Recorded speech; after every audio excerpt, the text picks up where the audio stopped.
What if the very qualities that make you kind, generous, and loyal are the same ones that keep you stuck in a destructive relationship?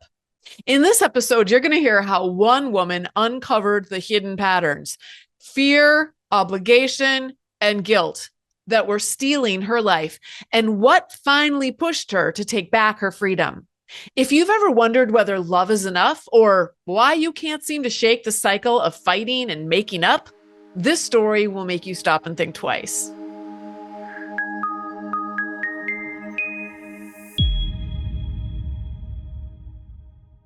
Today, I have with me a longtime member of both Flying Free and Flying Higher. Her name is Gwendoline, and she is going to share her butterfly story with us. Welcome, Gwendoline.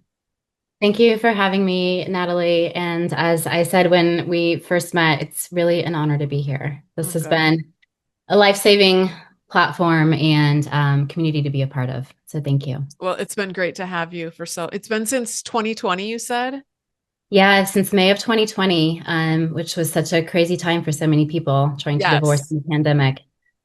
Wow. Okay, well, why don't we start? Let's start at the beginning with maybe the beginning of your relationship. Why don't you tell I like for people to tell a little bit about when that garden began to be planted, if you want to Yeah. call it a garden. When did you first start noticing that something was off in your relationship? Was it before you got married or after? What was that like? Yeah, so we were together a while before getting married, and one of the first things, looking back, thinking about what had felt off for me from the very beginning was how we would fight. So our fights were, they felt like the ugliest fights that I would have with my sibling. And they were no holds barred, saying the most devastating things and then pretending like nothing had happened.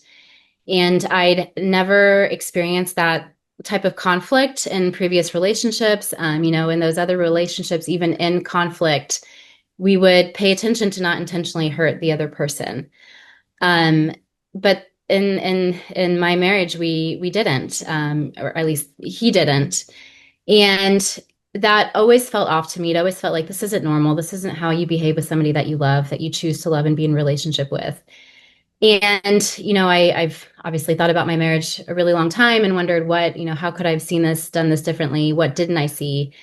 And looking back with the knowledge that I have now, years out, and having gone through all of this, there were, these three really prominent red flags that I just didn't understand at the time were signals that this wasn't good for me. And the first was my ambivalence. I loved him, but I hated how I felt in this relationship.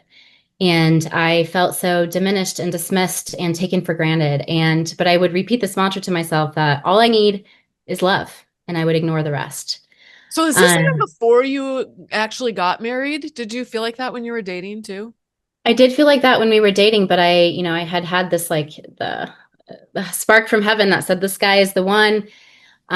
This is the one. So you love him. And if you love somebody and they're the one, then you just proceed. Um, but that's an incomplete story that we tell ourselves. Yeah. Um, and we were, even from the beginning, we were in a state of chaos. We were like constantly in this loop of rupture and repair. And it was so dramatic and so consuming. And I realized in hindsight that when you're in that emotional volatility, you don't have the space to ask yourself, is this good for me? Like, is this actually a relationship that's good for me? Um, and the third was the intensity of his anger. And because we met our final years in college. We were young. I just kind of rationalized it as his immaturity and the trauma that I knew he came with. And I thought that I could love him out of his wounding. Yeah. So I was like, if I can just love you enough, then you'll love yourself and then you'll love me. And that's really naive. And Yeah. I kind of realized, having gone through this, that I needed to learn for myself what love really meant. Um, and I also realized that I was swept up in the cycle of survival of just going from moment of reconnection to reconnection and feeling like, oh my gosh, this overwhelming relief when we would reconnect. And Yes. yeah, it just kept me going from, you know, just that intensity of the relief, and then I would try to ignore like the depth of despair in between. Yeah. And there's the acronym FOG really captures it, that cycle of fear, obligation, and guilt. And now, having been in healthy relationships before and now being in one, healthy love doesn't feel like that. Yeah. It's calm, it's steady, and Yeah. it's peaceful. It's almost like that volatility also that you get a dopamine hit when that relief comes. It's like Yeah, this feeling of euphoria almost that we're it is. out of that now. And it makes everything disappear kind of. It does. And then I didn't realize the mental trick too. Your mind is like, your brain does not want to focus on the negative. Yeah. Yep. And your whole body wants to focus on the positive, what feels good. And so it tries to ignore the negative. And then you just end up with this belief of your relationship that's really incomplete. Yes. You're not viewing the destructive cycle that you're in. Yeah. And I think our religious programming also plays into that a lot. It fits that story. It fits the story of, well, just love overlooks, love a multitude of sins, love forgives 7 times 70. And so you tell yourself the story that, well, I'm just being like Christ in this relationship. Yeah, And that gives you a sense of, yes, we can forge forward. right. Yeah, Yeah, it's crazy. that's crazy. So I really hope that, with all the people talking about this now, and so many people are, I mean, I think the awareness is definitely rising to the surface. I hope that our young people are getting a different message than maybe you and I did when we were in college and coming out. So that when they do find themselves in those relationships, and so many people do, you know, Mhm. they maybe hopefully they won't end up marrying those people, but we'll be able to recognize, wow, this is not all this fighting and making up and fighting and making up. I'm not going to be able to rescue this person. This is not going to be, this is not my calling, nor does it work. That doesn't work. If anyone's listening to Yeah, this and you are a young person and you are in a dating relationship, it's never, ever going to work. You don't have to waste the years of your life that Gwendoline and I did and that so many Christian women did. You can get out sooner. And if you love that person, honestly, could let that person do their own self-development work without us. Let God do which that work in them. yeah, which is so hard because I've learned too that some of the characteristics that they kind of get turned against you. They kind of get weaponized against you, like the characteristic of generosity and care and kindness, and Yeah. just the whole like you're a doormat, and it's like that's not really helpful in understanding who you are. It's like, no, these characteristics are amazing characteristics to hold. Yeah. But that doesn't mean that they're a gift for everyone and in perpetuity. That's right. They're a gift. They're not a given. And and part of the lesson here is in learning to turn that towards yourself, and to be a little bit more discerning with who you give those amazing qualities to. Yes. Yes. Okay, so yeah, I'm so glad you brought that up because a lot of people think, well, there must be something wrong with me that I Yeah, would get hooked into someone like that, or that someone would hook their claw, someone like that would hook into me. And no, it's more that there's something really, really right and good about you yeah, that they see and try to take advantage of. And because of those good things, we can fall into that snare very easily. But yeah. hanging on to those good things is important, I think. Okay, so can you give a few examples of ways that you might have been emotionally and spiritually abused in your relationship? Only because I know a lot of people who are wondering, is this abuse? Because they've maybe been gaslit by their religious community into saying, no, all marriages have those components to them. So I like it when people can give some like tangible examples so people can go, oh, I didn't realize that I could actually call that abusive. And why is that called abusive? So let's talk about that a little bit. Yeah, how I sometimes think the language of emotional or spiritual harm can be more accessible because abuse is such a big word. Yeah, I like that. And starting with the spiritual and with the beliefs that we hold and we carry, I would say that was one of the more difficult parts, and it was really deeply excavating what was keeping me in emotional harm, and the way the way that my sense of self and spirit was getting like completely tangled in these cultural messages that I'd absorbed, things like, from my family of origin, of someone always has to give more in a relationship, or be the bigger person, or forgive. And when you pair that with being somebody who wants to express that, they're so deeply embedded, and they keep you tolerating things that don't feel right. The alarms are going off and you're like, but I have to forgive and I have to this and be the bigger person. And it's like, but there are other cues in you that are actually also worth noticing. And what I was living at home, I understand now as a destructive cycle. There was the honeymoon phase, and sorry, the tension building phase, and then the explosion, and then it would soften and we would have reconnection. And we just went around and around and around. Yeah. And living those extreme highs and lows was blinding me to what I was really feeling. And I wasn't able to, I wasn't noticing how profoundly sad I'd become. I'd have people around me who would make comments, like a couples therapist who was once like, you're to my ex, she was like, your wife is so sad. I was like, I'm not sad. Wow. Um, but I realized that I was living from one positive event to the next. And I was hanging on to these little moments of joy like buoys in the storm. And, it's really interesting to understand hope, and how hope sometimes can be a destructive force. It's like, you got to have the bigger picture. So, and speaking of hope, I would find myself thinking, once he gets a raise, once the kids are older, once this passes, and this and this and this, will be better. And I kept waiting for that horizon, and we would never get there. We would never get to the calm. And if we did, it would never last. And what worked for me was going back through my journals. We had, a really bad fight one day years ago, obviously, and I went back through my journal and I was like, "Holy crap! I That's I okay. thought I had just lived this. I thought that this was just now." And I went back through my journal and I was like, "Wow! I actually lived the exact same thing 3 weeks ago, and then I lived the exact same thing 3 weeks before that." And, I was realizing that what I was experiencing wasn't random, it was a pattern. And then I started to notice how my body was already knew this before my mind did. And my hips and my lower back were a tuning fork to the tension in my marriage. Wow. And they would lock up and seize and ache as the tension was mounting. And then right before, and I was like, I knew an explosion. I began to understand that there would be an explosion in the upcoming days. And once I started realizing that I couldn't just rely on my memory, I started to document everything, because I would quickly forget. Like, we would have a fight and it would be so horrible that I would forget what was exactly what was said. I would just be left with the feeling.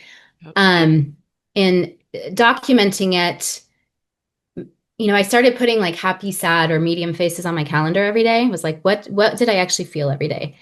And it let me track the emotional temperature of my relationship. And it let me see like what was actually going on versus what I wanted to believe. It was giving me the clarity of like, no, this is overwhelmingly, this is not working for you. This is a really difficult place. And around that same time, I came across the, diagram that explained the cycles I was experiencing, and seeing it in this professional setting was really surreal. It gave me words. It gave me the words to help to begin to understand what I was up against, and to understand that what I was up against was bigger than, it's not something I could control and contain. Yeah. And that if there was going to be change, it had to come from within my ex, and he needed to have the desire to have that change. And what's doing all this healing work in the years after, what we lives in us so deeply. And I find myself, my body still remembers. And so I will find myself, early on in our separation, I would find myself being in these same 3 week cycles of just dreading something. Oh, And wow. then maybe, oh, I don't live this anymore. Wow. But I've gotten to the point where I can feel I know what that trauma feels like, and it feels like static.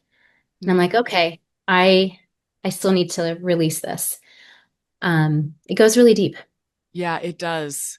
It Yeah. it does. It when you say release it, it's like it's you need to go through a process with each layer that comes up as it comes up to metabolize it. I like that Yeah. word metabolize, because it's like we take in food and we have to metabolize it and process it so that it becomes a part of who we are, but in a positive way, Yeah. like in a way that serves us and not in a way that destroys us. If we just eat food Yeah. and it just sits there and it doesn't do anything and we don't actually metabolize it, it causes all kinds of problems in our systems. And same thing with trauma that happens to us. And when you live in a situation like that where it's happening over and over and over again, I think it's brilliant that you even started, well, writing things down, but even started Mhm. just tracking your emotional like doing those little you did like what little faces or little Yeah, emotional like faces. emoji faces. Yeah. Yeah. Yeah. That is that's brilliant. And I think even in Christian circles we tend to think, oh, you can't trust your body. You know, your body Yeah. is like not it's sinful or something or whatever. We always think, especially women, I think we're taught that our body there's something wrong with our bodies. And even if it's not spoken, I think it's like an unspoken thing about our bodies and that they'll betray us and that Yeah. our hearts are deceitful. And I think that is just a such a destructive teaching that's keeping so many people stuck. Yeah. So I just want to offer that to anyone who's listening. If you're in this place, and by the way, what Gwendolyn's describing is exactly what I went through as well. If and she's been with in this program for 5 years. Gwendolyn is like, if you're ever wondering, is this program for me? If anything that Gwendolyn is saying today sounds like what your experience, then this program will help you. It's not going to help everyone, but it will help that Yeah. person who is going through this and is it's so painful when it's done and you can't remember. I remember that too. I remember thinking when I started writing things down, I remember thinking I have to write it down as soon as possible because I will not remember what happened even an hour later. I Yeah. couldn't figure out why I couldn't remember. I couldn't remember how it started. I couldn't remember where the conversation went. All I could remember is just the searing pain inside my whole body. And Yep. that's what we're describing. That's what it feels like. You don't even have to know what's happening, but if your relationship is like that, it's definitely hurting you. So, Yeah. what it made you decide to get out and what was that process like for you? What made me decide to get out? So, there's so many moments there's so many moments when the thought of divorce came into my mind, but I didn't say it. I didn't want to say it until I was sure. And even really early on in our marriage, my family's European. We were in Europe with my family with our baby, and there was an encounter there in Barcelona that left me terrified for my family. Or, I'm sorry, for my safety, like for my safety. Wow. I felt, deeply unsafe and at risk. And returning home, and I said this can't happen. Like if this happens again, we're done. And back home, though, the moments of rage would continue, and I pleaded with my ex about, the way that he spoke to me, the model that it was setting for our kids. Like I wrote him a letter saying, I can't continue to carry this in silence, and if nothing changes, I will have to act. And I shared that letter actually I shared it with people to hold me accountable. And I had decided that I would act at the end of 2019, and then 2020, I started putting things together, and then the pandemic hit, and it really complicated things. But pushed me to what pushed me into action were the moments when my ability to mother felt threatened. And it was in early 2020 when, I heard things that no mom should ever hear about how she is as a mother, her fitness, her custody. It was genuinely terrorizing. And that was, I just realized the risk. I'm like, I could, this, I could potentially, I'm being told I might lose my kids. And I called a lawyer that morning and just took it seriously. I was like, I need to know what divorcing this person will be like. I need to do all the research. I joined Flying Free a month later. I was like, I have to equip myself, support myself, to move through this and start to plan my exit. And I feel like this is an important thing to add is that I didn't begin to think of, when I was thinking about divorcing my ex, it wasn't because it wasn't a lack of love. I still loved him. I still would say that I was in love with him at the time. And I was working through my own internal beliefs of, but I still love him, but I still love him. So it wasn't about waiting to not be in love anymore. It was just having done enough internal work to realize that love is not enough. Feeling love is not enough. And that, my kids are my saving grace here. I left because I wanted to be able to be the full mother that they deserve. And that if I stayed, that my kids would never know the fullness of me. And, the environment of our marriage was keeping me in a constant trauma response. And by the end of it, I could feel my mind fraying. I was like, this is just insanity for me. Yeah. And I remember standing in the kitchen feeling demeaned and diminished in front of my kids and like seeing the confusion in their eyes of these words, what is this? And it was my breaking point. And I just realized that I could stay, but if I stayed, I would lose myself completely. Or I Mm. could go and give my kids their whole mother, even if we wouldn't see each other every day. And so choosing to leave was the only way to stay intact, both for them and for me. Wow. I think you put that really well. I love your choice of word fraying. Like you felt like your mind was fraying. Yeah. That's exactly what it feels like. It's Yeah. horrible. So it's interesting. You mentioned your kids. Your kids were kind of your clarion call. I think that happens with a lot of survivors. It's like, Yeah. so you're willing to throw Gwendolyn under the bus, but when it comes to your kids, like you don't want them to miss out. And you had enough of you still left to realize they deserve all of Gwendolyn. Gwendolyn was their mom and they deserve her. And so I'm going to take care of Gwendolyn. I'm going to take care of their mother. I'm going to take care Yeah. of the mother of these children, is who I'm going to take care of for their sake. But, and then you talked about love too, how much you loved him. So many of us left and we still loved our husband. We didn't leave because we didn't love our husbands. I think that's Yeah. really important to point out. Because we get accused of, abandoning the marriage and not really loving and all of that. That's completely not true. What is true though is that we're not showing love. We kill ourselves in order to show love to our husband, but we're not showing, our husband is not loving us and we're not loving us. We're not Yeah. showing love and respect and honor for ourselves when we're doing that. And that's why we're completely fall apart as well. So you pivoted and you made that decision. I'm going to love my kids. And in that process, you eventually learned, I think, that you yourself were worthy of Yeah. having a little bit of love too, right?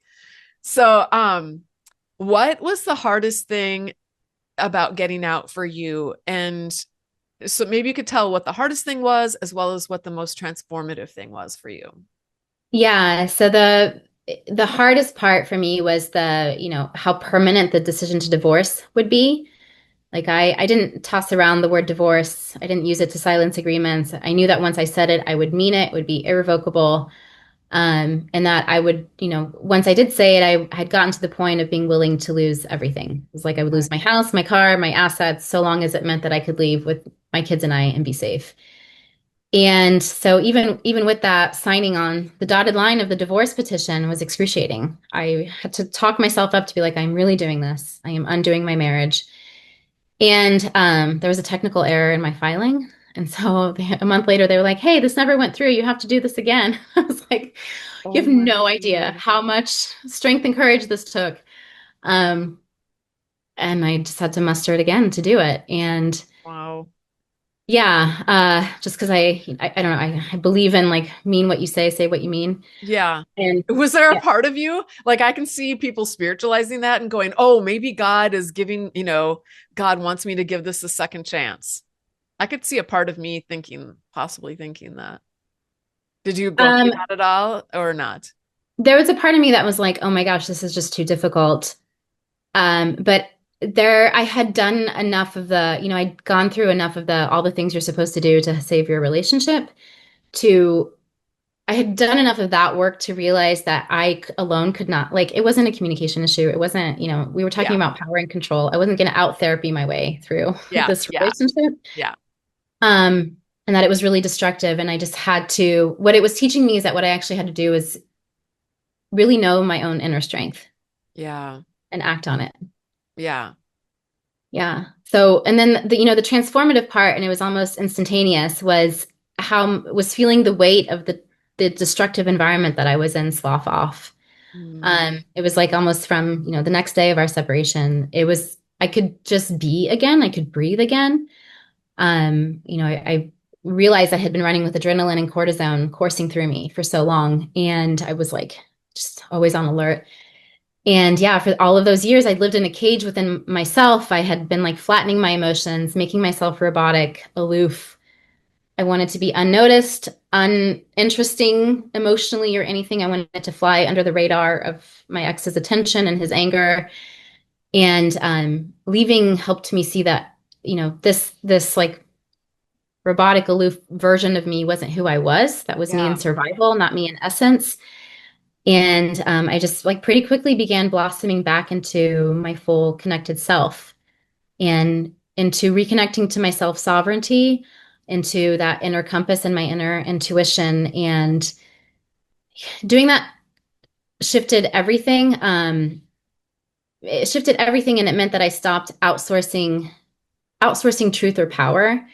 um even being in the courtroom, having to go through trial, I realized that my legal team could advise me, but there was nobody other than me who was equipped to really know and articulate what had been going on in my marriage and to present that in a legal and judicial way.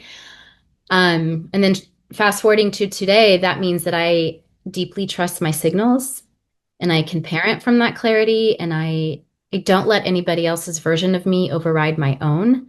And I'm not perfectly aligned all the time. It's a work in progress, but I don't decenter myself in my knowing anymore. And that this inner space within me belongs to me Yeah. and no one. So beautiful. You're a very articulate human being. Do you know that? What's so funny about this is that I think a lot of us had husbands who said that we were terrible communicators. Yeah. I swear, everybody I've ever talked to is an amazing communicator, these survivors.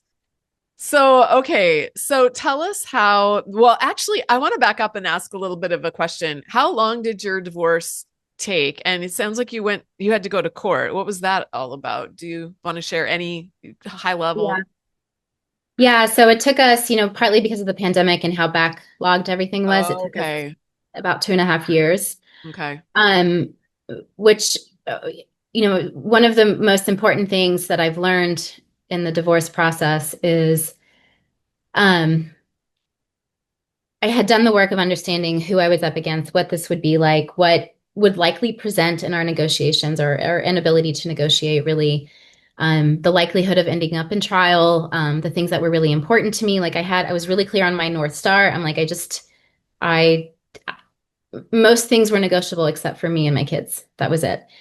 And, and knowing, and what I would offer in hindsight is that it's a journey. It's a really difficult journey, and going through divorce, you go through the tunnel of despair, and you go through, you do go through this period of darkness, and there's that initial sense of liberation of like, wow, I've done it. I made the decision. I signed on the dotted line. I feel free. But to actually untangle yourself from this human is a long process. And it's one that, even post divorce, like you're still in dialogue with this person. If you have kids, they're still who they are. And that there are moments of deep despair. There are moments when it feels like this is never going to end. I thought I was going to escape this. I'm still connected to this person. He's still exerting power over me in some ways.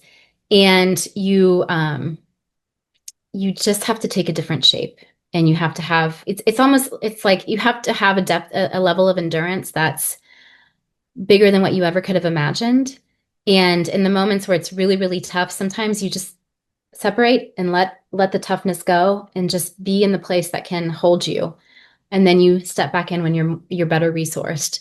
Um, because the despair can feel, it can knock you, it can make you feel like you made the wrong decision. Yeah. But it's not really, that's one way to view it. Another way to view it is just to understand that this is part of the journey. It's part of the journey of transformation, and you will get to the other side of despair. Yeah. Yeah. It does feel like it's never going to end. And Yeah. or that when it does end, it's going to be like way worse than you dreamed it was. And for some people it is, it can be worse than what they thought it was going to be. But you're right, it is part of that horrible hell that you have to walk through. It is part of, definitely a major part of how you actually transform and move Yeah. into a completely different version of yourself. I mean, when you look back 5 years ago, do you can you see like you're not the same person today that you I, were 5 years ago? I'm not this, I mean, there are parts of me that have pulled through, but I have so much more strength and a much more, I don't live through, I want to say I don't live through like the frivolness of life anymore the same way. I'm like, this doesn't matter. This is like not even a thorn in my foot right now. This Yeah. is just whatever. And it's really a deep process of maturation and of like realizing that you are a pillar of strength, and you are a pillar of strength for yourself, and you are a pillar of strength for the people around you, and that life is beautiful, and it is short, and it is precious, and there's a much better way to stand and move through it than to be caught up in the turmoil. Yeah. Yeah. Yeah, and I should clarify when I say different version of, when I describe that, even in other episodes I've used that terminology, different version of yourself, or you're a completely different person. It's it's more of a coming home, I think, to who we really are in our core Yeah. and who God created us to be. And seeing that and living into that identity more and more and more. I think I don't know, at least for me, I felt like I was a child and like Yeah. I had no control and I had no power. And coming out of that made me realize, wow, I'm an adult woman. I do have power. I do have control, and I can make choices. Yeah, I might make a few people mad, but I also have this ability to actually tolerate their disapproval when necessary. And I don't think I had that before. No, and I would add this from kind of a spiritual standpoint. It's actually asking you to be in deep surrender to these bigger forces, to how you believe, I want to your spiritual beliefs, because there is a part of, there's a part of your belief of God or the universe that is telling you, that is speaking to you and saying you need a different path. Like I actually need you to be of service to me and to your intuition in a different way. And I am going to put you through a huge trial, and you're going to have to go in a different direction than what everybody else is telling you is the right way to go. Because if you're going to surrender to this life force and to this truth of who you are and how you need to be of service to yourself and to humanity, you're going to have to go through the fire. Yeah. And I just, I had another mantra through divorce, which was radical acceptance, just like continuing to radically accept what I cannot control, and and to my knowing, and to what was coming through me spiritually. Yeah. Um, not to what other people were telling me was spiritual, but what was true for me. Yeah. Yeah. That's so beautiful. Okay, so why don't you tell us how you've been in Flying Free and Flying Higher for 5 years, and what role did those programs play in your process? So you wrote the book, Should I Stay or Should I Go? I think, right? Or is it me? You Yeah. wrote, is it? Yeah. It's okay. I was like, no, that's a different one. And I had been asking myself that question, and then I came across your book, and I was like, you wrote this for me. Mm, And there's the part about wanting to be rescued, and I had been literally daydreaming about having anyone pluck me and my kids out of my current life. And I was waiting for this external rescuer, and I realized that uh, there was nobody coming. No one was coming. And the only person who was going to save me was me. And what I needed to do was, I still say this to myself, is like, pull up your big girl panties and rescue yourself. yeah. And it was such refreshing advice because I'd been, for years, like decades plus, I had been poring over relationship advice. I couldn't Google anything new anymore. I'd like read all the things and, advice about how do you live with an angry partner? How do you do this? And I kept coming up against the disclaimer of, this doesn't apply to unhealthy or harmful relationships.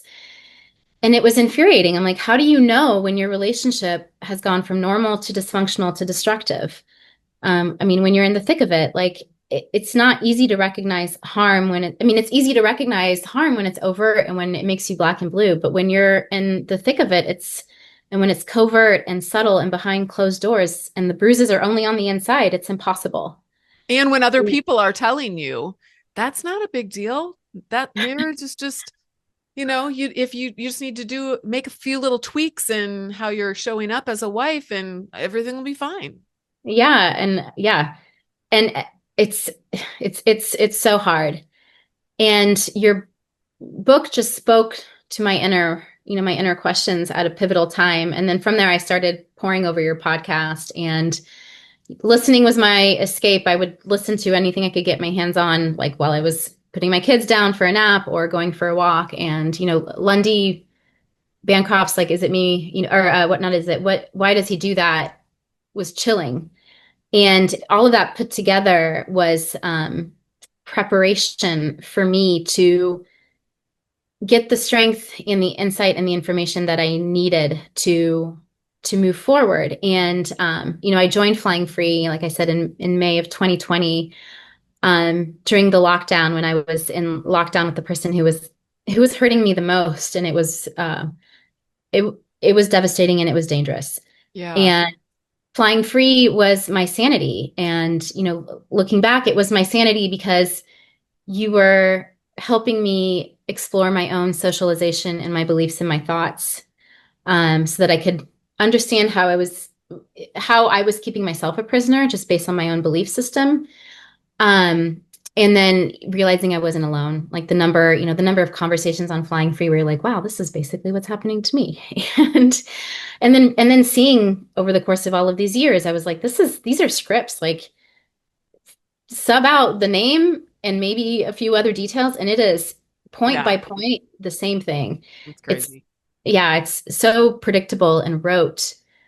And the last bit, which is really important, was recognizing the patterns, like starting to moving out of seeing things as singular events and starting to see the bigger picture and the commonalities. And yeah, sometimes something is just a one-off, but when it's not, and you see the behavior over time, it's like this is what's going on for you. These are the cycles that you're in.